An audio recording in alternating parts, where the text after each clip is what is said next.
নারায়ণগঞ্জ জাগ্রত যুব সংসদের প্রধান অফিসে রোমাঞ্চকর চুরি, সন্দেহজনক হিসেবে 2 জন গ্রেফতার।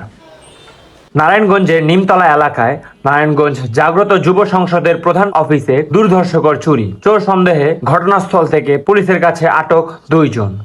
জানা যায়, গত 8ই জানুয়ারি রোজ বৃহস্পতিবার অফিসের প্রধান কারেন্টের মিটার চুরি হওয়ার পর থানায় একটি সাধারণ ডায়েরি করেন সংগঠনটি। পরে কিছুদিন কার্যক্রম বন্ধ থাকায় আজ 18ই জানুয়ারি রোজ রবিবার সকালে নারায়ণগঞ্জের জাগ্রত যুব সংসদের অফিসে তাদের নেতাকর্মীরা যাওয়ার পর দেখে অফিসের সবকিছু চুরি করে নিয়েছে দুর্বৃত্তরা। পরে থানায় একটি মামলা করা হলে পুলিশ এসে তদন্ত করার কালে চোর সন্দেহে 2 ব্যক্তিকে আটক করেন।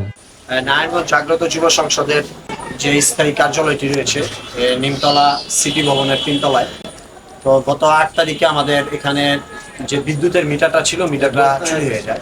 তো সেই সময় আমাদের সংগঠনের অর্থ সম্পাদক তিনি একটি লিখিত সাধারণ ডায়েরি করেন নারায়ণগঞ্জ সদর মডেল থানায়। এরপর থেকে আমাদের আসলে 8 তারিখের পর থেকে কার্যালয়ে আসা হয় নাই। তো আগামীকালকে আমাদের একটি প্রোগ্রাম ছিল কার্যালয়ে পরিষ্কার পরিচ্ছন্নতার ব্যাপারে। তো আমরা এই ব্যাপারটা ক্লিয়ার করার জন্য আজকে আসছিলাম সংগঠনে। কার্যালয়ে আসার পরে দেখলাম যে আমাদের লকটা ভাঙা।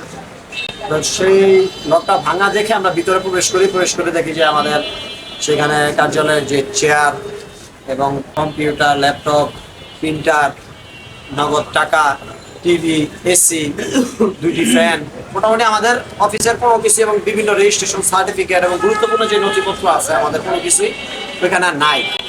তো আমরা স্থানীয় লোকজনদেরকে জিজ্ঞাসাবাদ করলাম প্রথমে যে আসলে আপনারা এই ব্যাপারে কিছু জানেন কিনা।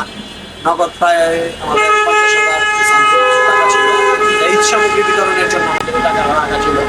তো সব টাকা সহ পরবর্তীতে আমরা এখানে জিজ্ঞাসাবাদ করার পরে তারা কেউ সদুত্তর দিতে না পারায় আমরা নারায়ণগঞ্জ সদর মডেল থানায় যাই এবং সেখানে লিখিত একটি অভিযোগ করি।